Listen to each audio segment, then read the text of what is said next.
আলহামদুলিল্লাহ ওয়াসসালাতু ওয়াসসালামু আলা রাসূলিল্লাহ ওয়া আলা আলিহি ওয়া সাহবিহি আজমাইন আম্মা বা'দ। আল্লাহ সুবহানাহু ওয়া তাআলার শুকরিয়া, তিনি আমাদেরকে তৌফিক দিয়েছেন রাসূল সাল্লাল্লাহু আলাইহি ওয়াসাল্লামের সাহাবীদের জীবনী সম্পর্কে জানার জন্য, শিক্ষার জন্য একত্রিত হওয়ার। আমাদের জন্য রাসূল সাল্লাল্লাহু আলাইহি ওয়াসাল্লামের জীবনীতে যেমন শিক্ষা আছে, তেমন সাহাবীদের জীবনীতে আমাদের জন্য শিক্ষা আছে। তো আমরা যদি সাহাবীদের জীবন অনুসরণ করতে পারি, সেটাই আমাদের জন্য আলহামদুলিল্লাহ অনেক বড় ব্যাপার। তো আমরা যেন এগুলো থেকে শিখে আমাদের জীবনে ইমপ্লিমেন্ট করতে পারি, আল্লাহ যেন আমাদেরকে তৌফিক দেন। আমরা যেমন অনেক কিছু আমাদের শিকার আছে না রাসূলুল্লাহর জীবন থেকে, সাহাবীদের জীবনী থেকে। আসলে প্রতিটা জিনিসই সাহাবীদের জীবনী থেকে আমাদের শেখার জন্য, এবং যেগুলো আমাদের জন্য আদর্শ, আমাদের জন্য শিক্ষা, আমাদের জন্য লেসন, এবং আমরা আমাদের জীবনে ইমপ্লিমেন্ট করব। একটি ঘটনার কথা আমরা অনেকবার বলছি, যদি আবার একটু মনে করে দিই, যে রাসূল সাল্লাল্লাহু আলাইহি ওয়াসাল্লাম যখন মসজিদে নববীতে ছিলেন সাহাবীদেরকে নিয়ে, একজন সাহাবী, পরবর্তী সাহাবী, প্রথমে মুসলমান ছিলেন না, সুমামা বিনতে উসাল, মনে আসলো না? সুমামা বিনতে উসাল, ওই যে ইয়ামামার সম্রাট ছিল, সম্রাট না, তখন তো আরবের একটি এলাকা ছিল ইয়ামামা। তুই জি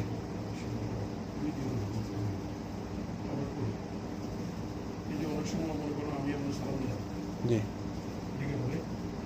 ডিপেন্ড করে খুব সিচুয়েশনের উপরে, কারণ অনেক সময় আছে মানুষ যখন কথা বললে অনেকজন ডিস্টার্ব হবে, তো মনে মনে আসিম সালাম করলাম, মানে আমি শব্দ করলাম না, মনে মনে যদি সালাম দেয় তাহলে ঠিক আছে। আবার দূরত্বে যখন অনেক দূরত্বে যদি বলি আসসালামু আলাইকুম, তাহলে এটা অনেকে ডিস্টার্ব হবে। তো যদি আমার মনে মনে করে ইশারা করলেন, আপনি বুঝতে পারেন দূরের থেকে। আর যদি এমনি অনেকে আছে অভ্যাস হুদাই আনতে সালাম না, এটা ঠিক, উদ্দেশ্য তো হচ্ছে সালাম। হ্যাঁ, ওই তো দূরের থেকে যদি ওয়ালাইকুম আসসালাম, যেমন এক্সাম্পল আমি আপনাকে সালাম দিলাম এখান থেকে, আসসালামু আলাইকুম, আপনি আমার দূরের থেকে সালাম দিলেন, আমি উত্তর দিলাম ওয়ালাইকুম আসসালাম, ঠিক আছে না?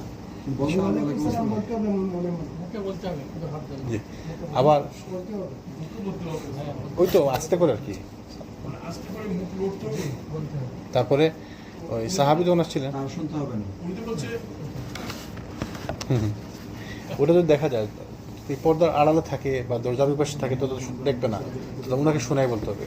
আর দরজার পাশে তাহলে তো বলার দরকার না, যদি আপনি না দেখেন ওনাকে। এনিওয়ে, তো সুমামার কথা বলছে না, পরবর্তীতে সাহাবী হয়েছেন রাদিয়াল্লাহু আনহু। তো তিনি যখন মদিনাতে আসছিলেন, তো সামহা কিছু সাহাবী তাকে দেখে গ্রেফতার করে মসজিদ নববীতে নিয়ে আসছেন, কারণ তিনি ছিলেন ইসলামের চরম শত্রু, তাই না? তো যখন নিয়ে আসলেন, তখন ঘটনা অনেকে জানেন, কমন ঘটনা, অনেকবার আমরা আলোচনা করছি, যে মসজিদ নববীর খুঁটির সাথে বাঁধে রাখছিলেন। পরে যখন রাসূল এসে বললেন, সুমামা তুমি ইসলাম গ্রহণ করো, তো সুমামা কি বললেন, যদি আমাকে ছেড়ে দাও তোমাকে ছেড়ে দেওয়া হবে, তোমাকে দয়া করা হবে, যদি আমাকে হত্যা করো তোমাকে হত্যা করা হবে, আর যদি ছেড়ে দেওয়া বিনিময়ে পয়সা দাও তোমাকে পয়সা দেওয়া হবে। সাহাবীরা রাগ করলেন যে রাসূল সাল্লাল্লাহু আলাইহি ওয়াসাল্লামের মসজিদে বসে রাসূলুল্লাহর সাথে বেয়াদবি, তারা মারতে চাইলেন, তাই না? তো রাসূলুল্লাহ কী করলেন, না করলেন, যে মারার দরকার নাই, ঠিক আছে, চোখে। পরের দিন আবার দাওয়াত দিলেন, পরের দিন আবার দাওয়াত দিলেন, 3 দিন দাওয়াত দেওয়ার পরে সুমামাকে বললেন তাকে ছেড়ে দাও। তো সুমামা যখন যাইতে লাগলেন, যাওয়ার পর সময় মসজিদ থেকে বের হয়ে একটা বাগানের কাছে গিয়ে গোসল টোসল করে আবার ফেরত আসলেন। রাসূল সাল্লাল্লাহু ব্যবহারে মুগ্ধ হয়ে তিনি ইসলাম গ্রহণ করলেন। আরেকবার আরেক বেদুইন মসজিদে এসে পেশাব করে দিল, কমন ঘটনা, সবাই জানে। তো অপরাধ করছে না? এর থেকে বড় অপরাধ আমরা কি করিনি মসজিদের ভিতরে? না, তাহলে অপরাধ করলে মারতেই বলি মসজিদের ভিতরে না, আমরা বুঝাবো, তাই না? আচ্ছা, ঠিক আছে, তাহলে আমাদের ওই শিক্ষা আছে, লেসন আছে, রাসূলুল্লাহ এবং তার সাহাবীদের জীবনীতে আমাদের জন্য শিক্ষা আছে। আল্লাহ আমাদের বুঝার তৌফিক দান করেন।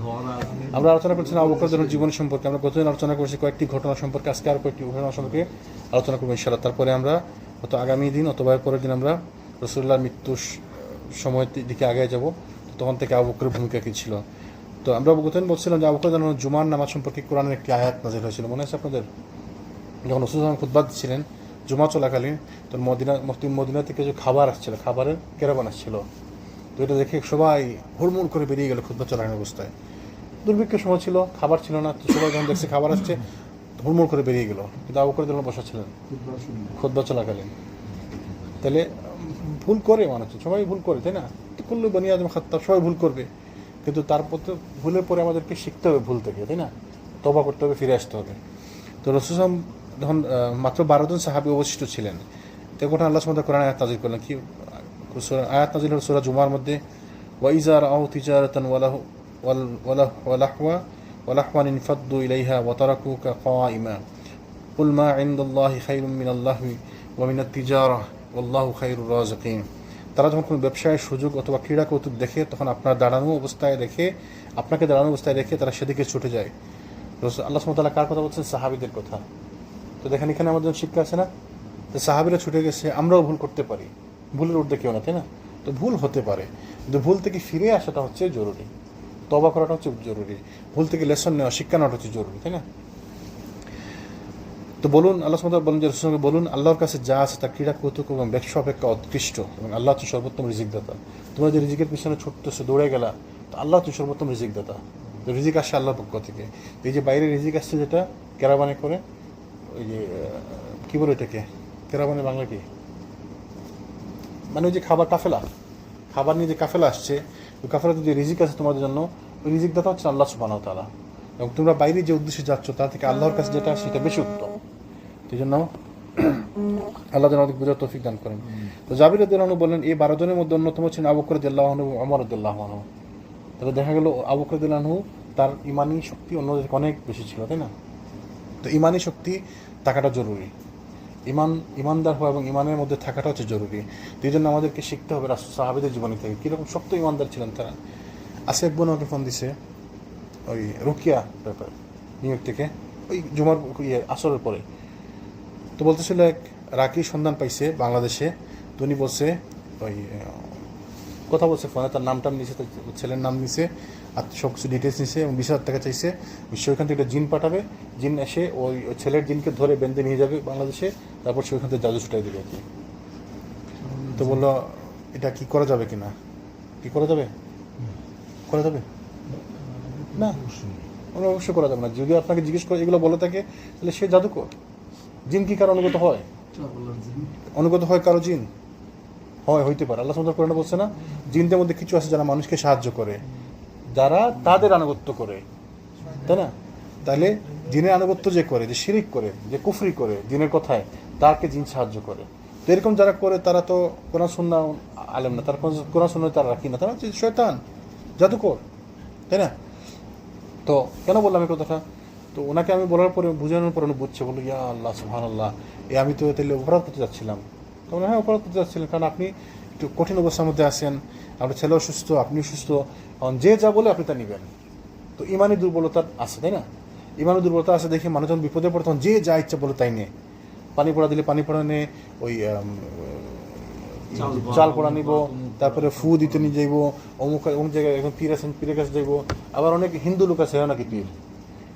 আমার পরিচিত এক লোক বলছে একবার যে পীরের বাড়িতে গেছিলাম। বলে, পীরের বাড়ি মানে কোন জায়গায় পীরের বাড়ি? ওই যে হিন্দু অমুক বাবু ওনার কাছে গেছিলাম। তো একই পীর নেই, তখন মোল্লা বাড়ি গেছিলাম। ওই হিন্দু নাকি মোল্লা, মানে মোল্লা যে একটা আরবি শরিয়া শব্দ, এটাও মানুষ বুঝে না। তো কেন? ইমানের দুর্বলতার কারণে। তাহলে এগুলো থেকে আমাদের শিখতে হবে সাহাবীদের ইমান কিরকম ছিল। তো রিজিক যখন সবার দরকার ছিল, সবার ঘরে দুর্ভিক্ষ ছিল, আবু বকরের ঘরে দুর্ভিক্ষ ছিল, ওমরের ঘরে দুর্ভিক্ষ ছিল, কিন্তু আবু বকর ওমর গেলেন না কেন? কারণ ইমান মজবুত ছিল। তো এগুলো আমাদেরকে শিখতে হবে, কীভাবে ইমান মজবুত রাখা যায়। তেমন একে বুঝিয়ে বললাম যে, দেখেন, আপনি দোয়া করতে থাকেন, আপনি আল্লাহর কাছে চাইতে থাকেন, আপনি সালাত পড়তে থাকেন, কোরআন পড়তে থাকেন, আর এই দোয়াগুলো করতে থাকেন, এই সূরাগুলো পড়তে থাকেন খালি। তো বলে, এতেই হবে সমাধান। বললাম, এতেই হবে সমাধান। যদি সমাধান যদি না হয়, তো এইটি সেইটাও ভালো আপনার জন্য। যদি দুনিয়াতে সমাধান হয় ভালো, দুনিয়াতে সমাধান না হয় তো আরও ভালো, আখিরাতে পাবেন। তো এইগুলো হচ্ছে ইমানের ব্যাপার, তাই না? তো এই জন্য আমাদেরকে সাহাবীদের জীবন থেকে শিখতে হবে এগুলো, রাসূল সাল্লাল্লাহু আলাইহি ওয়াসাল্লামের জীবন থেকে শিখতে হবে এগুলো আমাদেরকে। তো এই ছিল একটি ঘটনা আবু বকর রাদিয়াল্লাহু আনহু। আরেকটি ঘটনা আমরা আলোচনা করবো ইনশাআল্লাহ, কমন ঘটনা এগুলো। আব্দুল্লাহ ইবনে মাসউদ বর্ণনা করে রাসূল সাল্লাল্লাহু আলাইহি ওয়াসাল্লাম বলেছেন, কেউ যদি অহংকার বশত টাকনুর নিচে কাপড় পরে জমিনে ছেঁচড়িয়ে চলে, আল্লাহ সুবহানাহু ওয়া তাআলা কিয়ামতের দিন তার দিকে তাকাবেন না। এই হাদিস শুনে আবু বকর রাদিয়াল্লাহু আনহু বললেন, আমি যদি সারাক্ষণ পাজামা ধরে না রাখি, তাহলে এটা টাকনুর নিচে নেমে যায়, তো এই জন্য কি আমাকেও পাকড়াও করা হবে? রাসূল সাল্লাল্লাহু আলাইহি ওয়াসাল্লাম বলেন যে, আপনি তো সেটা অহংকার বশত করেন না।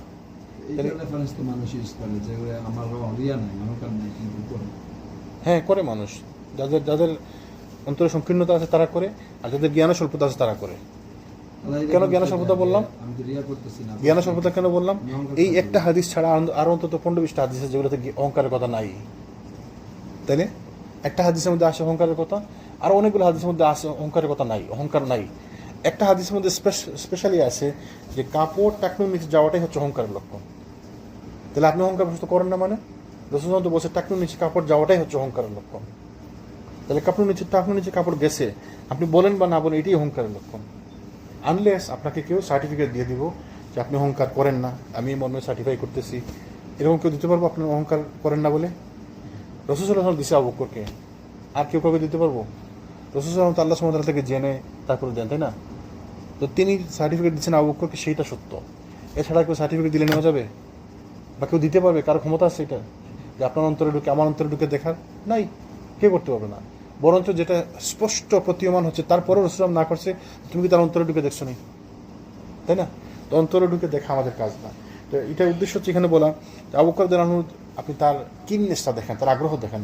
তিনি হ্যাংলা পাতলা মানুষ ছিলেন, লিনেন তিন, তার কাপড় তিনি বানাইতেন টাকনোর উপরে, কিন্তু সেচিয়ে পড়ে যেত। বলতে হাদিসের মধ্যে স্পষ্ট বলছেন যে আমি যদি সারাক্ষণ পাজামা ধরে না রাখি তাহলে এটি টাকনোর নিচে নেমে যায়, তাই না?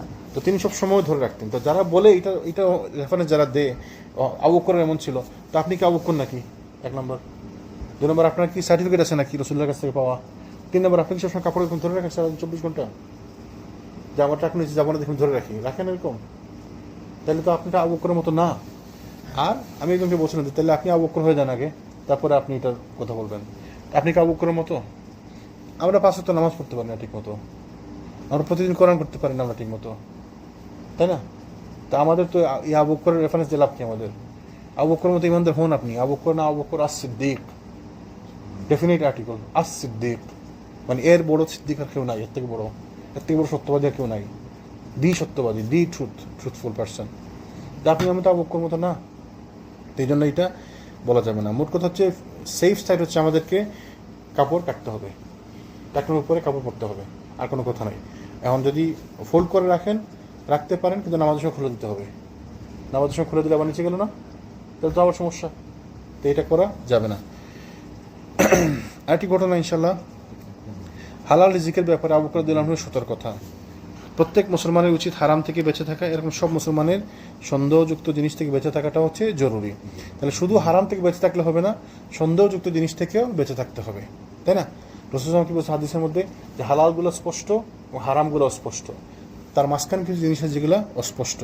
যে অস্পষ্ট জিনিস থেকে বেঁচে থাকে সে তার ইমানকে সুরক্ষা করলো। তাহলে যে সমস্ত জিনিস সন্দেহযুক্ত, তা আমি খাবো না, আমি করবো না, এই কাজটা আমার কাছে মনে হচ্ছে সন্দেহযুক্ত।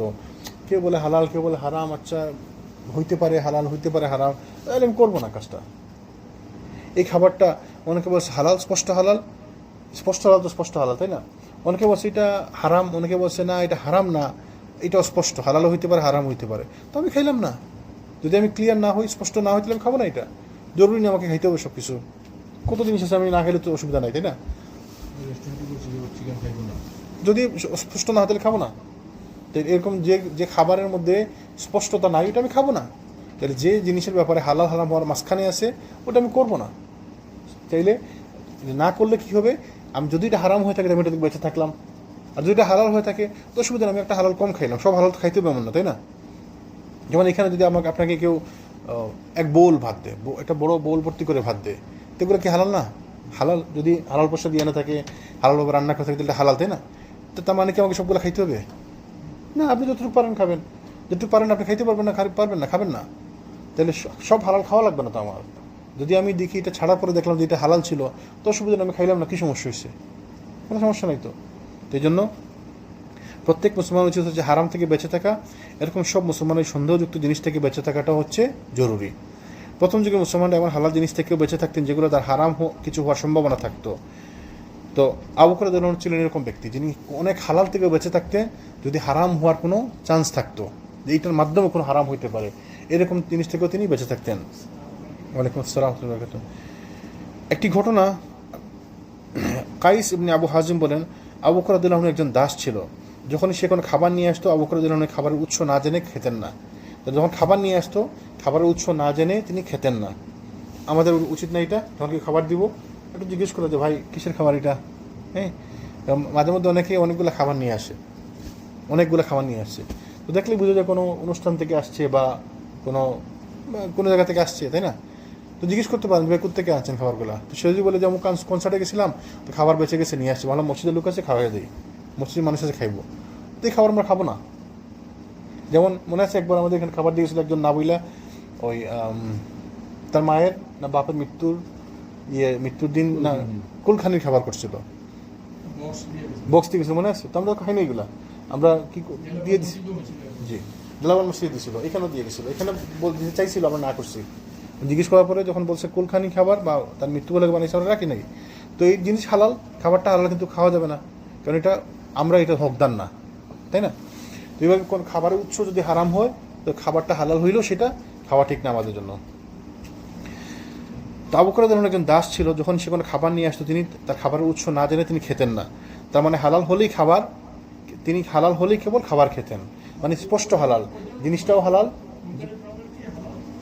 না না না, কুলখানি খাবার তো হকদার যারা, আপনি আমি তো হকদার না, গরিবকে খাওয়াইতে পারে, সে কুলখানি করাটাই তো নিষেধ এক নম্বরে। যদি করে থাকে সেটা শুধু গরিবের জন্য করবে, শুধু গরিব খাবে, জি এটা আমাদের জন্য না। আমরা সে গরিব মিসকিনকে খাওয়াবে, মিসকিনকে খাওয়াইলে মিসকিনের ওই খাওয়ানোর সবটা পৌঁছাবে তার যার জন্য করছে তার কাছে, তাই না? উদ্দেশ্য হচ্ছে এটা। কারণ আপনি আমি তো, সে তো আত্মীয়তা করে, সে তো গরিবকে খাওয়ানোর জন্য করে না, সমাজের সোসাইটির ইয়ে মেনটেন করার জন্য, যে মানুষ কি মনে করবে, মানুষ কি মনে করবে যদি না করি। তারপরে করতে হইলে আত্মীয় স্বজনকে দাওয়াত দিতে হবে, আত্মীয় স্বজনকে দাওয়াত দিয়ে একটু ভালো করে খাওয়ানো। আর দেশে যেমন দেখছেন না, গরিব মিসকিনকে ফকির মিসকিন করে রাস্তার ওই পাশে খাওয়া, রাস্তার পাশে পাশে দাওয়াত খাওয়াই দিলা, আর প্যান্ডেলের মধ্যে আই না আত্মীয় স্বজনকে, আর একটু ভালো আত্মীয় স্বজন ঘরের মধ্যে, তাই না? তো এরকম চলবে না। তো তিনি তার দাস একবার খাবার নিয়ে আসলো, তো আর যদি হারাম হওয়ার ব্যাপারে কোনো সন্দেহ থাকতো তিনি সেটা খেতেন না। একদিন রাত্রে গোলাম যে খাবার দিয়েছে, তার দাসে খাবার নিয়ে এসেছে, কিছু জিজ্ঞেস না করে খেতে শুরু করলেন। আবু বকর রাদিয়াল্লাহু আনহু খাবার নিয়ে আসছে, আরেকদিন হয়তো খেয়াল করে নাই, খাওয়া শুরু করছেন। কিছু কয়েক লোকমা খাওয়ার পর জিজ্ঞেস করলেন খাবারের ব্যাপারে, যে খাবার কিসের খাবার ছিল। আসসালামু আলাইকুম। তো তিনি বললেন যে এটা হচ্ছে সাদাকার খাবার। তো সাদাকা মানে কেউ বিলি করছে, সাদাকা দিছে, তিনি আসেন। তো আবু বকর রাদিয়াল্লাহু সাথে সাথে হাত ডুবিয়ে আঙ্গুল ঢুকিয়ে বমি করে খাবার ফেলে দিলেন। সাদাকার খাবার তো তার জন্য না, সাদাকার খাবার কে খাবে?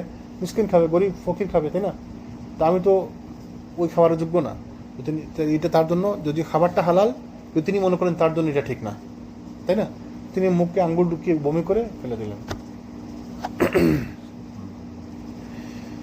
যতক্ষণ না তার একিন হলো যে পেটে আর কোনো খাবারের দানা পরিমাণ নেই, ওই খাবারের মধ্যে থেকে কিচ্ছু তার পেটে নেই, ততক্ষণ তিনি বমি করতে থাকলেন, বমি করে ওটা পুরো ফেলে দিয়ে তারপরে তিনি থামলেন।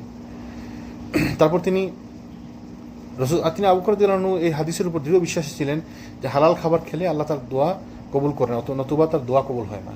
তা আমাদের তো এগুলো নিয়ে কোনো পরোয়াই নেই, আমরা দোয়া করি, আমি তো মনে করি আমরা মুস্তাজাবুদ দোয়া, আমরা দোয়া কবুল হবেই হবে। আমি এমন পরেজগার বান্দা, আমার দোয়াকে বিফলে যাবে? হ্যাঁ, আর দোয়া কবুল না হলে তো আমার জানাই আছে হাদিসটা, যে দোয়া কবুল না হলে কি হয়েছে, আল্লাহ তো বলছে কিয়ামতের দিন দিবে, তাহলে নিশ্চয়ই আমার দোয়া কবুল হয়েছে, কিয়ামতের দিন পাবো। আপনার আমার তো সন্দেহই নাই, আমার মনের মধ্যে কোনো টেনশনই নাই যে আমার দোয়া কবুল নাও হইতে পারে, আমার খাবারের মধ্যে হারাম আছে কিনা। তো হারাম যে কতবার আপনার খাবারে থাকতে পারে, এক নম্বর হারাম, খাবারটা হারাম হইতে পারে, দুই নম্বরটা খাবার যে কিনে আনছেন হারাম পয়সা দিয়ে আনতে পারেন, আপনি মনে করছেন আমি তো পয়সা হারাম ইনকাম করছি, কিন্তু আরেকজনের টাকা হয়তো আপনি দেন নাই তার টাকাটা, তাহলে আপনার ওই টাকার সাথে মিলে ওই টাকা সবগুলো টাকা হারাম হয়ে গেল। অথবা আপনি কাজ করতে গেছেন, কাজে একজন 10 টাকা 20 টাকা ভুলে রেখে গেছে, আপনি নিয়ে আসছেন ভুল করে মানে কি ইচ্ছাকৃত ভুল আর কি, আচ্ছা ঠিক আছে দিব না, থাকলো আর, তাহলে হারাম হয়ে গেল না? তা আপনার হালাল রুজি করছেন কিন্তু মিক্স হয়ে গেল হারাম, তাই না? ধোঁকাবাজি করলাম, একজনের কাছে নেওয়ার কথা ছিল 20 টাকা 10 পয়সা নিলাম, হারাম হয়ে গেল না? তা আপনি মনে করতে পারেন এটা তো ছোট্ট ব্যাপার, কিন্তু হারাম তো হারামই। তাহলে কতভাবে আপনার খাবারের মধ্যে হারাম ঢুকতে পারে। আর আমরা নিশ্চিত হয়ে যাই যে আমাদের তো খাবার কোনো সন্দেহই নাই, আমাদের দোয়া তো কবুল হবেই হবে। আপনার আমার দোয়া কবুল না হওয়ার কত কারণ আছে, কাপড় হারাম হইতে পারে, খাবার হারাম হইতে পারে, ইবাদত হারাম হইতে পারে, কত রকমের কত হারাম হইতে পারে, তাই না? আল্লাহ যেন আমাদের বোঝার তৌফিক দান করেন। আমরা সবসময় আল্লাহর কাছে ক্ষমা প্রার্থনা করবো। এই জন্যই রাসূল যে বলছেন, বারবার আমরা এই কথাটা বলি, প্রত্যেক দিন বারবার আমাদেরকে ইস্তেগফার করতে হবে, বারবার ইস্তেগফার করতে হবে, ইস্তেগফার। আপনি জানেন না কখন আপনি ভুল করে ফেলছেন, কখন আপনি ভুলের মধ্যে ঢুকে গেছেন। তো জন্য প্রত্যেক মুহূর্তে আমাদেরকে ইস্তেগফারের মধ্যে থাকতে হবে। যদি এই মাত্র কোনো ভুল করতে গিয়ে কথার মাধ্যমে কত কথার মাধ্যমে মানুষকে কষ্ট দিই না। এই যে আমি একটা কথা বললাম, আমি তো জানি হয়তো একজন কষ্ট পাইতে পারে না, আমি হয়তো একটা সত্যি কথা বলছি, কিন্তু আরেকজন কষ্ট পাইতে পারে, সে মনে করতে পারে তাকে আমি ইচ্ছাকৃতভাবে এটা বলছি, তার উদ্দেশ্যে বলছি, তাই না? তো আমাদেরকে প্রত্যেক মুহূর্তে মুহূর্তে ইস্তেগফার করতে হবে। এটি ঘটনা শেয়ার করি, ওই যে আমাদের শেখ আব্দুল আজিজ আল শেখ মুফতি, গ্র্যান্ড মুফতি মারা গেছেন না কয়েকদিন আগে। তো এক ভাই শেয়ার করছে, ওই আমেরিকান এক ভাই, তিনি ওই সৌদি আরবে লেখাপড়া করতেছেন। তো তিনি শেয়ার করতেন, আমি আজকে দেখলাম না গতকালকে দেখছি। তো বলছে আমি মানে কানতেছি, আর বলছে আমি যে আলু শেখ ওনাকে আমি কীভাবে চিনি, ওনার সাথে তার কথা হয়েছিল। কীভাবে কথা হয়েছে বলছে, আমি ওই দারুত তাওহিদ হোটেলের নিচে বসে আছি। তো যারা গেছেন বারবার তারা চিনেন, দারুত তাওহিদ হচ্ছে ওই সরকারি হোটেল, এটা সরকারি মেহমান বা রাজা বাদশারা গেলে, ওদের কিংরা গেলে বা ওদের আত্মীয় স্বজনরা গেলে ওই হোটেলে থাকে দারুত তাওহিদ। মনে আছে, খেয়াল আছে দারুত তাওহিদ হোটেল হিলটনের পরে। তো বলছে আমি ওইখানে লবিতে বসে আছি, ওই স্টুডেন্টটা বসে, হঠাৎ দেখি ওই মুফতি শায়েখ আসছেন, তার সাথে তার সিকিউরিটি সব সহ। তো আমি বললাম তাকে একটু প্রশ্ন করবো, প্রশ্ন করার ছিল। তো আমি যদি এখন যাই প্রশ্ন করতে, আমাকে তো আটকে দেবে সিকিউরিটিরা, তাই না? তো বললাম তার পিছন পিছনে গেলাম। যখন এই লিফটের মধ্যে ঢুকবে, আমি হাত দিয়ে লিফটে আটকে এলাম, বললাম যে শায়েখ আপনাকে আমি একটু প্রশ্ন করতে চাই। সালাম দিয়ে বললাম যে আমি ছাত্র আমেরিকা থেকে আসছি, অমুক জায়গায় পড়াশোনা করি, আপনাকে একটু প্রশ্ন করতে চাই আমি। তো বললেন যে শায়েখ ঠিক আছে, তুমি আসরের পরে আসো। এবং তখন তার মানে আমাকে পারমিশন দিচ্ছেন আমি আসরের পরে আসবো।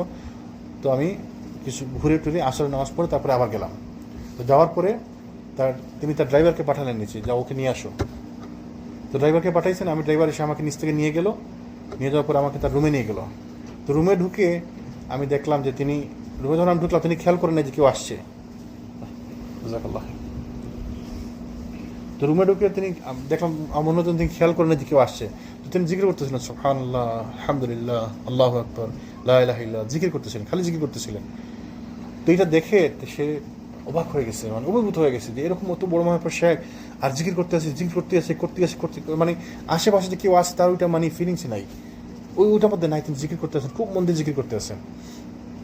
তো আমি কান্না করে ফেললাম, আর দেখে আমার কান্না চলে আসছে। তো কান্না শব্দে তিনি হঠাৎ তার খেয়াল হয়েছে। তো জিজ্ঞেস করলেন যে কে? তো বললো যে শায়েখ ওই যে সকালে আসছিল, একটু আগে যে আসছিল ছেলেটাও আসছে। বললেন তো বাবা তোমার কি প্রশ্ন ছিল বলো। তো তিনি বলতেছেন যে আমি যে প্রশ্ন করবো আমার মাথায় ওইটা নাই, কি প্রশ্ন, আমি এটা দেখে অভিভূত হয়ে গেছি। তো আমি বললাম যে শায়েখ আমি প্রশ্ন করে লাগবে না, আমি পরে আপনার কাছে দেখা করবো বলে আমি চলে আসলাম বিদায় নিয়ে। আসার পর আমাকে একটু পরে ফোন দিয়েছে ওনার ড্রাইভার, ফোন দিয়ে বলছে, তার ফোন নাম্বার রাখছিল, ফোন দিয়ে বলছে শায়েখ আপনাকে আসতে বলছে। তো যাওয়ার পরে উনি তাকে কিছু গিফট করছে, শায়েখ গিফট করছে, মানে 25,000 রিয়াল দিছে, আরও কিছু টুকটাক গিফট করছে। তো বললো যে এদের এত বড় শায়েখ আর এদের চলাফেরা ব্যবহারে অভিভূত, মানে তার সে ছেলেটা কাঁদতেছে আর বলতেছে যে শায়েখ অত বড় মাপের লোক, 35 বছর একটা আরাফার মাঠে খুতবা দিছে। সৌদি আরবের গ্র্যান্ড মুফতি, মানে পৃথিবীতে এত বড় আলেম আছে সমসাময়িক কোনো আলেম? সৌদি আরবের গ্র্যান্ড মুফতি মানে সৌদি আরবের সর্বোচ্চ ধর্মীয় নেতা তিনি, তাই না? তিনি যা বলবে, তিনি যদি কোনো কথা বলে তাহলে ওইটাই হচ্ছে বিধান ইসলামের, তার মুখ দিয়ে যা বাইর হবে রুলিংস, ওইটা হচ্ছে ইসলামের রুলিংস ওই বিষয়ের জন্য, তাই না? এত বড় মাপের শায়েখ বললো, যখন গেলাম ওই জিকির করতেছে রাসূলুল্লাহ বলে গেছে তো তোমার জবান যেন জিকিরে সিক্ত থাকে, তাই না? তো এদের এত বড় বড় শায়েখ এদের লাগে, আমার আপনার লাগে না। সুবহানাল্লাহ, এরা কি না করছে, এরা তো অত বড় পর্যায়ে আল্লাহ নিয়ে গেছে, নিশ্চয়ই আল্লাহ তাদের কবুল করছে, তাই না? আল্লাহ কবুল ছাড়া কত বড় পর্যায়ে যাওয়া যায়, তা আল্লাহ তাদের কবুল করছে নিশ্চয়ই। তো তারা যদি এগুলো করা লাগে, আমার আপনার কি অবস্থা? এই ঘটনা বলছিলাম শাহ বিন বাজের ব্যাপারে, যে ফ্রান্সে এক তালেবুল ইলম ফ্রান্সে একটা বাসে উঠছে, তো দুজন তালেবুল ইলম কথা বলতেছে আর কি। তো বলছে শাহ বিন বাজ কথাটা বলছে, শেখ সালেহ আল হুসাইনি কথাটা বলছে, তারা আলোচনা করতেছে। তো পাশের থেকে দুই মহিলা শুনছে, কি বললা তুমি, কার নাম বললা? তো বললো আমি কি নাম, বলো তুমি কি নাম বললা? বিন বাজ। হ্যাঁ বিন বাজ, শেখ বিন বাজ আমাদের শায়েখ উস্তাদ, আমাদের টিচার, আমাদের সৌদি আরবের সাবেক গ্র্যান্ড মুফতি ছিলেন, আমি ওনাকে চিনি। দুই মহিলা বলতেছে, বলে আপনি ওনাকে চিনেন মানে? এরা মনে মনে আসতেছে, বলে পাগল কি বলে উনি, এবার তো জীবনে এদের সাথে কোথেকে দেখা হইব। বলতে না, ওই নামে এক ভদ্রলোক আমাদেরকে ইয়ে থেকে টাকা পাঠাইতো সৌদি আরব থেকে। বলে কি জন্য? বলে আমাদের এখানে মহিলাদের, কোনো মুসলিম মহিলা মারা গেলে লাশ ধোয়ানোর জন্য কেউ ছিল না, তো তিনি সৌদি আরব থেকে টাকা পাঠিয়েছেন আমাদেরকে, যেন আমরা মুসলিম মহিলা মারা গেলে আমাদেরকে ধোয়ার ব্যবস্থা করি, মানে এদের গোসল ব্যবস্থা করি। তো তার দরকার ছিল এটা, সৌদি আরব থেকে নিজের পকেটে পয়সা এদেরকে পাঠাইতো মাসে মাসে, তো যদি কোনো মুসলমান মারা যায় তাহলে তারা যেন এদেরকে গোসল করায়। তো এরা এরকম লোক ছিল এরা, এই জন্য আল্লাহ তাদের মর্যাদাকে উত্তীর্ণ করছে, বড় পর্যায়ে নিয়ে গেছে। আমরা মর্যাদা খুঁজি আপনার কাছে, আপনি আমাকে সম্মান করবেন, আমি চাই আপনি আমাকে সম্মান করেন, আমি সুন্দর করে কথা বলি, আপনার সাথে ভালো আচরণ করি, আমার উদ্দেশ্য যেন আপনি আমাকে সম্মান করেন, তাই না? কিন্তু আপনি যদি আল্লাহর কাছে সম্মানিত হওয়ার চেষ্টা করেন। আপনি যদি আল্লাহর ইবাদত করে আনুগত্য করেন, আল্লাহর কাছে আপনি সম্মানিত হবেন। আল্লাহ সম্মানের কাছে সম্মানিত হলে ফেরেশতাদের কাছে সম্মানিত হবেন, ফেরেশতাদের কাছে সম্মানিত হলে দুনিয়াবাসীর কাছে সম্মানিত হবেন অটোমেটিক। আপনাকে আমাকে খুশি করার চেষ্টা করতে হবে না, বা আমাকে আপনাকে খুশি করার চেষ্টা করতে হবে না। আমরা খুশি করবো আল্লাহকে, তাই না? আল্লাহকে যদি খুশি করি আমরা, তাহলে আল্লাহ সুবহানাহু ওয়া তাআলা আমাদের প্রতি খুশি এবং মানুষ আমাদেরকে পছন্দ করবে। উদ্দেশ্য থাকতে হবে আল্লাহকে সন্তুষ্ট করা। এই জন্য হালাল হারামের ব্যাপারে আমি স্পষ্ট হব। সন্দেহজনক কোনো খাবার থাকলে, সন্দেহজনক কোনো ব্যাপার থাকলে সেটা থেকে বেঁচে থাকার চেষ্টা করবো। কী জন্য বেঁচে থাকার চেষ্টা করবো? কারণ রাসূল সাল্লাল্লাহু আলাইহি ওয়াসাল্লাম বলছে যে সন্দেহমূলক জিনিস থেকে বেঁচে থাকে সে তার ঈমান সুরক্ষা করে। তাহলে আপনি আপনার ঈমান সুরক্ষা করবো। আমার ঈমান সুরক্ষা করা আমার জন্য জরুরি। আমি যদি বেঈমান অবস্থায় মারা যাই, তাহলে আমার কী অবস্থা হবে? তাহলে আমার কী হবে? তাহলে আমাকে চিন্তা করতে আমার ঈমানের ব্যাপারে, আমার আখিরাতের ব্যাপারে। আপনি আমাকে পছন্দ করলেন কি না করলেন এটা পরে, আগে তো আমার ঈমানের জন্য আমাকে কেয়ার করতে হবে।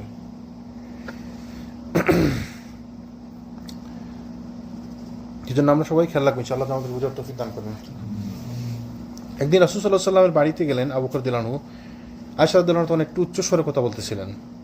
আবু বকর রাদিয়াল্লাহু আনহু শুনতে পেয়ে তিনি আয়েশাকে তাড়াতাড়ি ধরতে যান। এই সময় তিনি বলেন যে আমি তোমাকে রাসূল সাল্লাল্লাহু আলাইহি ওয়াসাল্লামের সাথে উচ্চস্বরে কথা বলতে দেখছি। এমনকি আবু বকর রাদিয়াল্লাহু আনহু তাকে মারতে পর্যন্ত উদ্যত হলেন। রাসূল সাল্লাল্লাহু আলাইহি ওয়াসাল্লাম তাদের দুজনের মাঝখানে গিয়ে আড়াল হয়ে দাঁড়ালেন। আবু বকর রাদিয়াল্লাহু আনহু রাগ করে ঘর থেকে বের হয়ে গেলেন। তারপর রাসূল আয়েশা রাদিয়াল্লাহু আনহাকে বললেন যে দেখলে আমি কীভাবে, রাসূল সাল্লাল্লাহু আলাইহি ওয়াসাল্লাম তাকে বললেন আয়েশা রাদিয়াল্লাহু আনহাকে দেখলে কীভাবে আমি তোকে তার হাত থেকে বাঁচালাম। এই ঘটনার কয়েকদিন পরে তিনি রাসূল সাল্লাল্লাহু আলাইহি ওয়াসাল্লামের বাড়িতে গেলেন আবু বকর রাদিয়াল্লাহু আনহু। এবার গিয়ে তিনি শান্ত পরিবেশ পেলেন। তখন আবু বকর রাদিয়াল্লাহু আনহু বললেন আমাকে আপনাদের সন্ধির মধ্যে বসার অনুমতি দিন, যেভাবে আমাকে আপনাদের বিবাদের মধ্যে থাকার অনুমতি দিয়েছেন। রাসূল সাল্লাল্লাহু আলাইহি ওয়াসাল্লাম তাকে বললেন যে আমরা তাই করলাম। তাহলে আবু বকর রাদিয়াল্লাহু আনহু যখন বিপদে মানুষের সাথে থাকতেন, খুশির সময় থাকতেন, তাই না?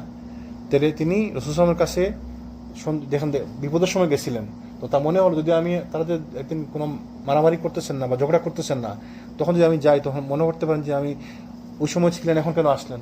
আপনি বিপদের সময় ছিলেন, এখন তো আপনি আসলেন না। তো তিনি তার কাছ থেকে অনুমতি নিলেন যে আপনাদের মানে কথোপকথনের সময় আমাকে যেমন রাখছিলেন, এখন ভালো সময় আমাকে বসার অনুমতি দিন। তার নিজের মেয়ের বাড়ি বসার অনুমতি চাইছেন। তাহলে আদবটা দেখবো আমরা, তাই না? তা আবু বকর রাদিয়াল্লাহু আনহু জীবনে থেকে আমাদের শিকার আছে না আদব কায়দা?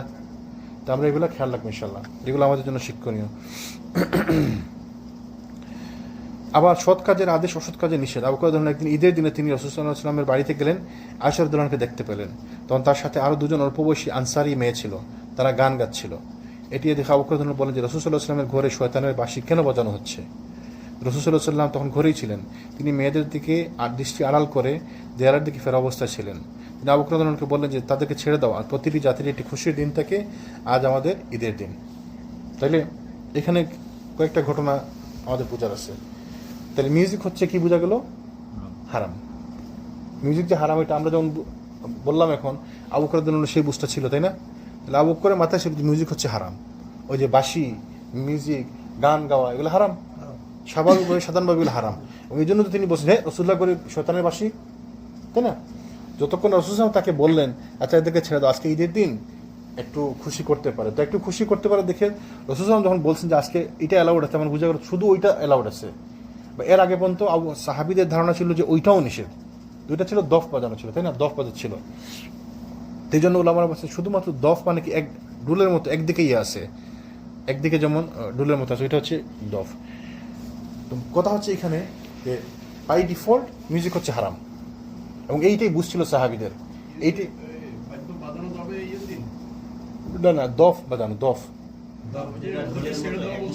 ঢোলের মতো কিন্তু একদিকে, হ্যাঁ দফ বাজিয়ে গান গেছিল। তো গান মানে হয়তো কোনো কবিতার মতো আবৃত্তি করতেছিল ওইগুলো আর কি। তাহলে বোঝা গেল এক সাইডে এক সাইড খোলা থাকে।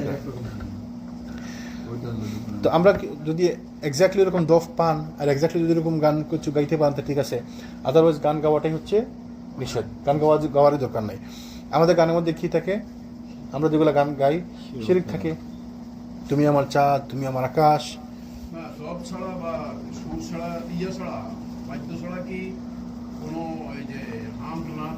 হামদনাথ করা যায়, তবে হামদনাথের মধ্যেও তো শিরক থাকে, হামদনাথের মধ্যে তো শিরক থাকে। দেশাত্মবোধক গানের মধ্যে শিরিকে ভর্তি। যদি শিরিক বিদাত না থাকে, কুফরি না থাকে, তো গান তো কোন গানের মধ্যে কুফরি আমাকে বলেন?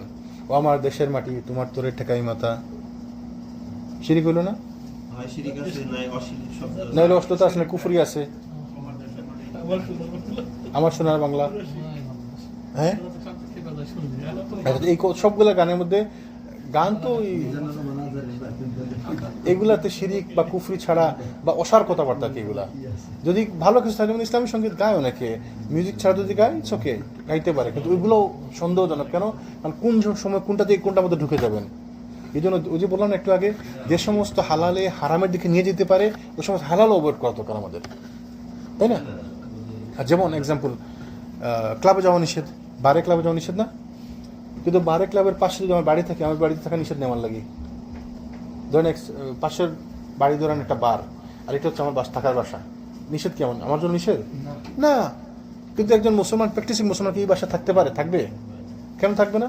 কারণ সারাদিন এখানে খারাপ দেখা যাইতেছে, খারাপ শোনা যাইতেছে, আমি কোন সময় যে খারাপের মধ্যে ঢুকে পড়ি, তো আমার এই কাছাকাছি থাকার দরকার নেই, আমি দূরে চলে যাব। তাহলে কি বোঝা গেল?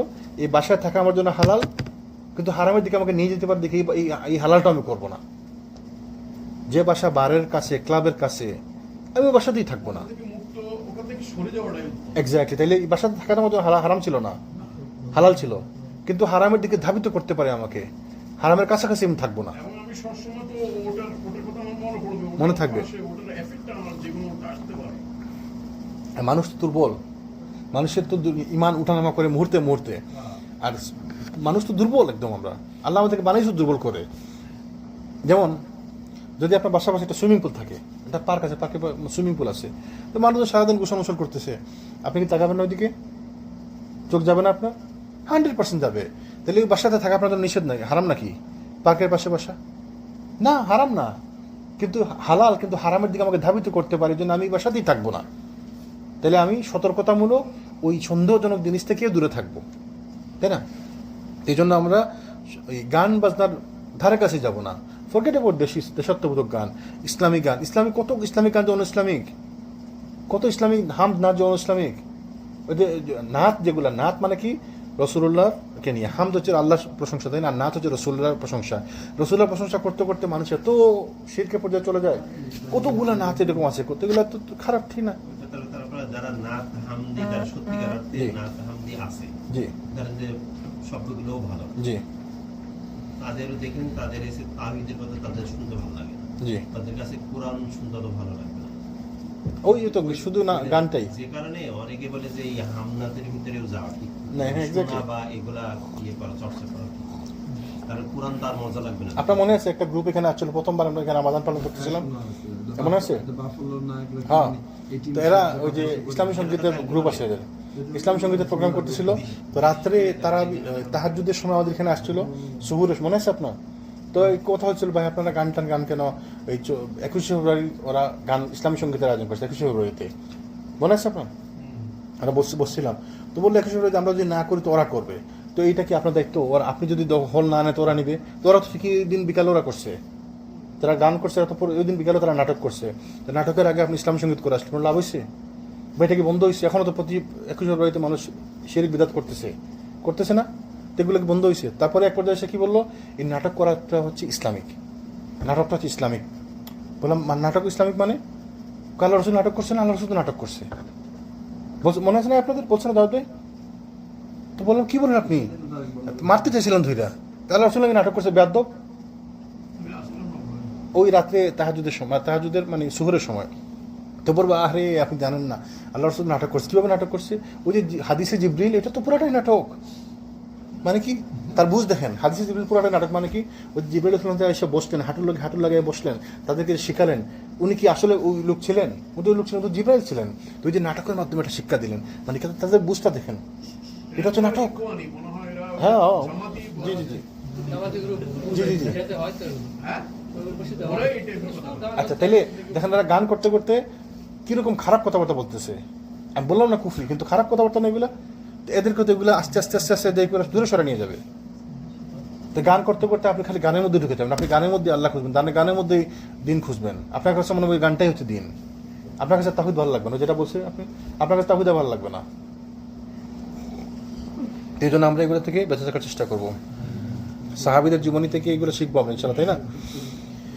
আর কি ঘটনা ইনশাল্লাহ শেষ করবো তাড়াতাড়ি। মদিনা আসার পর রাসূল সাল্লাল্লাহু আলাইহি ওয়াসাল্লাম অর্থনৈতিক সমস্যার মুখোমুখি হন। অনেক মুসলমান তখন হিজরত করে মদিনায় আসা শুরু করেছে এবং তাদের বেশিরভাগই ছিল নিঃস্ব। এবং এটি সত্যি যে তাদের অনেকে খুব সম্পদশালী ছিল, কিন্তু মক্কায় কুরাইশদের অত্যাচার এবং নিষ্ঠুরতার মধ্যে তারা যে অবস্থা হিজরত করেছে তারা তাতে কোনো কিছুর সাথে আনা সম্ভব হয়নি। অনেক সাহাবি আসছে না, সব ফালাই আসছে। সাহাবি সুহাইব আর রুমি রাদিয়াল্লাহু আনহু মানে কৃতদাস ছিলেন এক সময়, জি। তো পরে তিনি মুক্ত হওয়ার পর তিনি অনেক সম্পদ করছেন।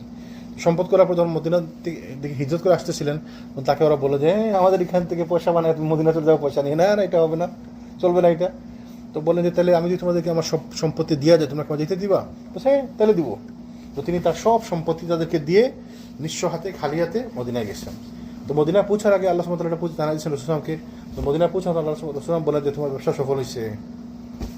তাকে বললেন তুমি যে ওদেরকে দিয়ে সম্পদ দিয়ে আসছো আল্লাহর রাস্তায় হিজরতের জন্য, তোমার ব্যবসা সফল হয়েছে।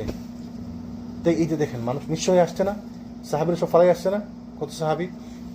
তো তারা ইসলামের জন্য কত কিছু করছে। আমরা ইসলামের জন্য নামাজে 10 মিনিট দেরি করতে পারি না আমরা, অথচ এই সালাদটা কার জন্য? আমার আপনার জন্য। তা আমরা আপনার সালাতের জন্য আমরা 5 মিনিট দেরি করতে পারি না। তো এই সমস্যা উত্তরণের জন্য রাসূল সাল্লাল্লাহু আলাইহি ওয়াসাল্লাম কিছু পদক্ষেপ নিলেন। যখনই মদিনায় কোনো মুহাজির মদিনায় আসতো, তখনই একজন আনসারকে তার মেজবান বানিয়ে দেওয়া হতো। ওই আনসার সাহাবী তার মুহাজির ভাইয়ের থাকা খাওয়ার ব্যবস্থা করে দিতেন। কিন্তু যখন মুহাজিরদের সংখ্যা ক্রমে বেড়ে দিতে থাকলো, আনসারদের পক্ষে সবাইকে সাহায্য করা কষ্টকর হয়ে উঠলো, তখন ভিন্ন কোনো সমাধানের প্রয়োজন ছিল। রাসূল সাল্লাল্লাহু আলাইহি ওয়াসাল্লাম তাদেরকে মসজিদ নববীর পিছনে জায়গা করে দিলেন। তাদের রোজগারের কোনো ব্যবস্থা না হওয়া পর্যন্ত তারা এখানেই থাকতে বললেন। এ ধরনের সাহাবীকে কি বলা হতো? কি নাম ছিল এদের? আহলুস সুফা বা আসহাবুস সুফা, মানে ওই যারা মসজিদের নবীতে থাকতেন বা অন্যান্য সাহাবীর পাশে বাড়ি বাড়ি খেতেন। রাসূল সাল্লাল্লাহু আলাইহি ওয়াসাল্লাম তাদের রাত্রে আপ্যায়নের জন্য অন্যান্য সাহাবীদেরকে উৎসাহিত করতেন। এক একদিন এক একজনকে বলতেন তুমি এদেরকে নিয়ে যাও, একজনকে দুজনকে নিয়ে যাও, বা এক একজন সাহাবী একজন দুজন করে নিয়ে যেতেন এদেরকে খাওয়ানোর জন্য। আব্দুর রহমান ইবনে আবু বকর রাদিয়াল্লাহু আনহু বলেন যে একবার রাসূল সাল্লাল্লাহু আলাইহি ওয়াসাল্লাম বলছেন, যাদের কাছে দুজনের জন্য পর্যাপ্ত খাবার আছে সেজন্য তৃতীয় আরেকজনকে সাথে নেয়। যার কাছে দুজনের খাবার আছে সেজন্য আরেকজনকে সাথে নেয়, কারণ দুজনের খাবার দিয়ে 3 জন খাইতে পারবে ইনশাআল্লাহ, তাই না? আর যার কাছে 4 জনের খাবার আছে সেজন্য পঞ্চম একজনকে সাথে নিয়ে যায়। এ ঘোষণা আবু বকর রাদিয়াল্লাহু আনহু আসহাবে সুফা থেকে 3 জনকে রাতের খাবারের জন্য দাওয়াত দেন। তিনি তার স্ত্রী এবং তার ছেলে আব্দুর রহমান ইবনে আবু বকর রাদিয়াল্লাহু আনহুকে মেহমান আপ্যায়নের দায়িত্ব দেন। তিনি নিজে রাসূল সাল্লাল্লাহু আলাইহি ওয়াসাল্লামের সাথে রাতের খাবার খান। পরবর্তীতে তিনি বাসায় ফিরে যান। তখন তার স্ত্রী তাকে জিজ্ঞেস করেন, আপনি কেন মেহমানদের রেখে দেরি করে আসলেন? আবু বকর জবাব না দিয়ে পাল্টা প্রশ্ন করলেন, তুমি কি মেহমানদের খাইয়েছো? তার স্ত্রী বললেন যে আপনি না আসা পর্যন্ত মেহমানরা খেতে রাজি হননি, তাদের সামনে খাবার দেওয়া হয়েছিল কিন্তু তারা খাবার খাননি। এ সময় আব্দুর রহমান রাদিয়াল্লাহু আনহু তার বাবা মার কথা শুনতেছিলেন। মেহমানদের আপ্যায়ন করতে না পারায় পিতা হয়তো তাকে দোষী সাব্যস্ত করবে, ভয়ে তিনি নিজেকে লুকিয়ে রাখলেন। আবু বকর রাদিয়াল্লাহু আনহু তাকে দেখে ফেলেন, তখন জিজ্ঞেস করলেন যে হে মূর্খ। তারপর আরও কিছু শক্ত কথা বললেন। তিনি বিশ্বাস করতে পারছিলেন যে তার মেহমানরা এখনও কিছু খাননি। তিনি তার ছেলের উপর শুধু নাকশনি এবং তার নিজের উপর বিরক্ত হলেন এবং মেহমানদের উপর বিরক্ত হলেন। তিনি তাড়াতাড়ি মেহমানদেরকে খাবার খেতে বললেন। আর এই ঘটনা তিনি এত দুঃখ পেলেন, তিনি প্রতিজ্ঞা করলেন যে খাবার তিনি কখনোই মেহমানদের সাথে খাবেন না। আবু বকর রাদিয়াল্লাহু আনহুর প্রতিজ্ঞার কথা শুনে মেহমানরা বলে উঠল, আমরাও এই খাবার খাবো না যতক্ষণ আবু বকর রাদিয়াল্লাহু আনহু এখান থেকে খাবার না খাবে। এ সময় হঠাৎ করে আবু বকর রাদিয়াল্লাহু আনহু তার ভুল বুঝতে পারেন, নিজের অভিমানের জন্য অনুতপ্ত হন। তার শপথ সম্পর্কে বলেন যেটা হচ্ছে শয়তানের কাজ। অন্য বর্ণনায় তিনি বলছেন যে এরকম অন্যায় শপথ করা আমার ভুল হয়েছে। তারপর তিনি খেতে বসেন এবং তার সাথে মেহমানরাও খাওয়া শুরু করে। আর এইভাবেই মেহমানরা একটি আশ্চর্য ঘটনার সাক্ষী হয়ে যান। পরবর্তীতে এই ঘটনা আব্দুর রহমান রাদিয়াল্লাহু আনহু বলেন, আল্লাহর শপথ, যখন আমরা এক লোকমা খাবার খেতাম তখন নিচ থেকে এর চেয়ে বড় খাবারের লোকমা এসে জমা হতো। সবার খাওয়া শেষ হয়ে গেলে প্লেটে আগের চেয়ে বেশি পরিমাণ খাবার পড়ে থাকে। শুরুতে যতটুকু খাবার দেওয়া হয়েছিল তার পরিমাণ ছিল এর থেকে বেশি। আবু বকর রাদিয়াল্লাহু আনহু নিজেও খুব অবাক হয়ে তার স্ত্রীকে জিজ্ঞেস করলেন যে কী ব্যাপারে, রহস্য কী? তিনি বলেন যে আমি কিচ্ছু জানি না, আমি নিজের চোখকে বিশ্বাস করতে পারছি না, এখানে শুরুতে যা দিয়েছিলাম তার থেকে 3 গুণ খাবার রয়ে গেছে। অবশিষ্ট খাবারগুলো নিয়ে আবু বকর রাদিয়াল্লাহু আনহু রাসূল সাল্লাল্লাহু আলাইহি ওয়াসাল্লামের কাছে গেলেন। এই খাবারগুলো তখন 12টা দলকে খাওয়ানো হলো, আরও 12টা দলকে খাওয়ানো হলো, মানে অন্য এক লোককে খাওয়ানো হলো। বর্ণনায় পাওয়া যায় প্রতিটি গ্রুপে অনেক মানুষ ছিল, সবাই তৃপ্তির সঙ্গে বরকতময় খাবার গ্রহণ করেন। ঘটনা প্রবাহে আবু বকর রাদিয়াল্লাহু আনহু একটি ব্যতিক্রম কাজ করেন। তিনি প্রথমবারের মতো নিজের শপথ ভেঙেছেন, যা তিনি এর আগে কখনো করেননি। আয়েশা রাদিয়াল্লাহু আনহা বলেন যে আবু বকর রাদিয়াল্লাহু আনহু অবশ্যই কখনো কোনো শপথ ভঙ্গ করেননি যতক্ষণ না আল্লাহ ওই বিষয়ে কোনো আয়াত নাযিল করেছেন যাতে শপথ ভাঙতে হয়। আবু বকর রাদিয়াল্লাহু আনহু পরে বলেছেন যে আমি যদি কখনো কোনো ওয়াদা করেছি এবং পরবর্তী সময়ের চেয়ে ভালো কোনো কাজের সন্ধান পেয়েছি, আমি তখন ভালোটাই গ্রহণ করতাম এবং ওয়াদা ভেঙে ফেলতাম। এক্ষেত্রে তিনি মেহমানকে যে খাবার দেওয়া হয়েছে তার না খাওয়ার ওয়াদা করেছিলেন। পরে তিনি অনুধাবন করেছেন যে মেহমানদের সম্মানার্থে তার খাওয়াটাই ছিল বেশি উত্তম। তিনি ততক্ষণ খেতে গেলেন এবং ওয়াদার কাফফারা আদায় করলেন। যে গল্প থেকে তার মহানুভবতার পরিচয় পাওয়া যায় এবং আমাদেরকে মনে রাখতে হবে আবু বকর রাদিয়াল্লাহু আনহু একজন মুহাজির এবং তিনিও মক্কায় তার সহায় সম্পত্তি ফেলে এসেছেন এবং তিনি অন্যকে মেহমানদের করার মতো অবস্থায় ছিলেন না। তারপরে তিনি রাসূলুল্লাহ সাল্লাল্লাহু আলাইহি ওয়াসাল্লামের কথার কারণে সাহাবীদেরকে নিয়ে খেতে দাওয়াত দিয়েছিলেন। তো এই ঘটনা থেকে আমরা অনেকগুলা জিনিস পাই, তাই না? এক হচ্ছে আল্লাহ সুবহানাহু ওয়া তাআলার বারাকা আমরা দেখতে পাই, রহমত দেখতে পাই। তা আপনি যদি আল্লাহর জন্য কোনো কাজ করেন আল্লাহ তার মধ্যে বারাকা দিয়ে দেন, তাই না? এবং এরকম অনেকগুলো ঘটনা রাসূলুল্লাহ জীবনীতেও আসছে, সাহাবীদের জীবনীতেও আসছে যে বরকত তারা পাইছেন, তাই না? তো বারাকা আমরাও পাবো ইনশাআল্লাহ, যে আমরা ওই রকম ইমানদার হইতে পারি। আল্লাহ আমাদেরকেও বারাকা দিবেন ইনশাআল্লাহ। গুরুত্বপূর্ণ ঘটনা হচ্ছে এখানে ওয়াদা ভঙ্গ করা। কোনো একটি কাজের শপথ করলেন, ওই কাজের শপথ কি ভাঙা যায়? তো ওয়াদা ভঙ্গ করলে ওয়াদা ভাঙা যায় যদি এর থেকে উত্তম কোনো কিছু পাওয়া যায়। এবং এটা হাদিসে আরও রেফারেন্স আছে, তাই না? আরও অনেক বর্ণনা আছে। যদি আপনি কোনো কাজের ওয়াদা করেন এবং পরবর্তীতে থেকে উত্তম কোনো কাজ পান, তাহলে আপনি ওয়াদা ভেঙে উত্তমটা করতে পারেন, তাই না? যেমন এক্সাম্পল, আপনি যদি ওয়াদা করেন যে আমি ওয়াদা করলাম যে আমি যদি আমি যদি করি এই অমুক তারিখের পরে আমি 3 দিনের জন্য তাবলিগে চিল্লায় যাব, এটা একটা ভালো ওয়াদা না? দিনের পথে যাবো না। আমরা অনেকে যারা আমরা সালাত পড়ি না বা একদম দিনের প্রতি উদাসীন, আমরা মনে করি এটি অনেক বড় একটা ব্যাপার, তাই না? তাবলিগের সাথে চিল্লা যাবো, অনেক বড় খেদমত ইসলামের। তো ঠিক আছে, আপনি ওয়াদা করলেন মনে মনে, পরবর্তীতে যখন আপনি জানতে পারলেন যে এটা তো বিদআত, এটা করা যাবে না, তারপরে কি আপনাকে শপথ রাখতে হবে? না। তাহলে আপনি শপথ ভাঙিয়ে ফেলবেন। প্রয়োজনে আপনি বলেন যে আল্লাহ, আমি ওইটা ওয়াদা করছিলাম, এটা ভুল করলাম, তাহলে আমি 3 দিন আমি রোজা রাখবো প্রয়োজনে, তাই না? তাহলে আপনি উত্তম কিছু করবেন। অথবা আমি এটা করবো না, এটা বেদাত, আমি এটা করবো না, এটা এই ওয়াদাটা আমি রাখবো না। তার মানে শপথ ভাঙা যায় উত্তম কোনো কিছুর বিনিময়ে, তাই না? আর যদি অন্যায় কোনো শপথ হয় তাহলে সেটা না করবেন না আপনি। আবার যদি ন্যায়সঙ্গত কোনো শপথ হয় তাহলে আপনি সেটা করতে পারেন। যেমন এটা এক্সাম্পল বলি, ওমর রাদিয়াল্লাহু আনহু জাহেলিয়াতের সময় তিনি শপথ করছিলেন তিনি মসজিদুল হারামে করবেন, ওই এতেকাফ করবেন। মসজিদুল হারামে তিনি 1 রাত বা 3 রাত এতেকাফ করবেন, এরকম একটা শপথ করছিলেন। তো পরবর্তীতে তিনি ইসলাম গ্রহণ করার পর অনেক পরিশ্রম করে, ইয়া রাসূলুল্লাহ, আমি তো এরকম শপথ করছিলাম, আমি কী করবো এখন? বলছেন তুমি শপথ পূরণ করো, অসুবিধা নাই। তো পরে তিনি শপথ পূরণ করছেন। তার মানে যদি অন্যায় কোনো শপথ না হয় এবং সেটা যদি জাহেলিয়াতের যুগে হয়ে থাকে, ধরেন আপনি সালাত পড়তেন না, কিন্তু এটা শপথ করছেন যে আমি যদি পয়সা হতে কিছু লোকের সাহায্য করবো, তো কিছু লোকের সাহায্য তো আপনি পরেও করতে পারেন, তাই না? তখন আপনার দিনই জ্ঞান হয়েছে, দিনই বুঝ হয়েছে, অসুবিধা নেই, করেন। এই শপথটা আপনি পূর্ণ করেন। তাহলে শপথ পূর্ণ করতে হয়। শপথ যদি করেন শপথ পূর্ণ করতে হয়। সেম থিং, মানত যদি করেন মানত পূর্ণ করতে হয়, তাই না? যদি না অন্যায় মানত হয়ে থাকে, হারাম মানত হয়ে থাকে, তাহলে সেটাকে পূর্ণ করা যাবে না। অথবা এর থেকে ভালো কোনো কিছু পাইছেন তাহলে সেটা করবেন, ঠিক আছে? এইভাবে আবু বকর রাদিয়াল্লাহু আনহু তার জীবনে অনেক ঘটনা আছে যেগুলো আমাদের জন্য শিক্ষা আছে। আবু বকরের পক্ষে রাসূল সাল্লাল্লাহু আলাইহি ওয়াসাল্লামের সাক্ষ্য। ওই যে একটি ঘটনা বলছিলাম যে ওমর রাদিয়াল্লাহু আনহুর সাথে একবার কথা কাটাকাটি হয়েছিল। তো কথা কাটাকাটি হওয়ার পর আবু বকর রাদিয়াল্লাহু আনহু বুঝতে পারলেন যে তিনি অন্যায় করছেন, তিনি ভুল বলছেন। তখন সাথে সাথে তার কাছে মাফ চাইলেন, ওমরের কাছে। তো ওমর তাকে মাফ করবেন না, বললেন না না আমি মাফ করবো না আপনাকে। তো আবু বকর রাদিয়াল্লাহু আনহু খুব নাচর বললেন, না না আমাকে মাফ করতে হবে, কেন আপনি মাফ করবেন? আমি আপনার কাছে মাফ চাইছি, আমি ভুল করছি, আপনি মাফ করবেন না আমাকে? তো আপনি যদি আমার কাছে মাফ না হয় তাহলে আমি তো রাসূলুল্লাহর কাছে বিচার দিব। কি বিচার দিবেন? বলে আমি বলবো যে আমি আপনার সাথে অপরাধ করছি। আরে পাগল, আপনি অপরাধ করছেন, আপনি বিচার দিবেন? আমি বলবো যে আমি আপনার সাথে ভুল করছি, তারপরে আমি মাফ চাইছি, আপনি ওকে মাফ করতেছেন না। তো ওমর বললেন যে না আমি মাফ করবো না আপনাকে। তো গেলেন না রাসূলুল্লাহর কাছে আবু বকর বিচার নিয়ে। কি বিচার? ইয়া রাসূলুল্লাহ, আমি ওমরের সাথে একটা অপরাধ করছি, কারণ আমি আমার অপরাধ বুঝতে পারছি, আমি ভুল বুঝতে পেরে তার কাছে মাফ চাইছি, তো ক্ষমা চাইছি, কিন্তু ওমর আমাকে ক্ষমা করতেছে না। তো মানুষ তো অবাক, মানে কি এটা কোনো কথা? রাসূলুল্লাহ সাথে সাথে রাগ করলেন, তার চোখ মুখ লাল হয়ে গেল যে আমার সাহাবীকে কে কষ্ট দিছে, মানে আবু বকরকে কে কষ্ট দিছে? আবু বকরকে কষ্ট দেওয়া যাবে না। তারপরে তিনি বলছেন যে তোমাদের সবার সম্পত্তি ইসলামের যে খেদমত হয়েছে, আবু বকর সম্পত্তি ইসলামের থেকে অনেক বেশি খেদমত হয়েছে এবং সবসময় আমার সাথে ছিল আবু বকর। তারপরে তার প্রশংসা করলেন আবু বকর রাদিয়াল্লাহু আনহুর। তাহলে বোঝা গেল রাসূলুল্লাহ সাল্লাল্লাহু আলাইহি ওয়াসাল্লামের কাছে আবু বকরের মর্যাদা অনেক বেশি। এর থেকে তাকে জিজ্ঞেস করেছিল যে আপনি কাকে সব থেকে বেশি পছন্দ করেন? বলছেন আয়েশাকে। বলছে না না, পুরুষদের মধ্যে। বলে আবু বকরকে। তাহলে জি, তার সব থেকে বেশি কাছের বন্ধু, সঙ্গী, সাথী হচ্ছেন আবু বকর রাদিয়াল্লাহু আনহু। এবং তিনি আর সিদ্দিক সত্যবাদী। এই জন্য আমরা তার মতো হওয়ার চেষ্টা করবো। আল্লাহ যেন আমাদেরকে তার মতো হওয়ার তৌফিক দান করেন, আমরা তার জীবন থেকে শিখে আমাদের জীবনে আমরা ইমপ্লিমেন্ট করতে পারি। আল্লাহ যেন আমাদেরকে তৌফিক দেন। সুবহানাকাল্লাহুম্মা বিহামদিকা আশহাদু আল্লা ইলাহা ইল্লা আনতা আস্তাগফিরুকা ওয়া আতুবু ইলাইক।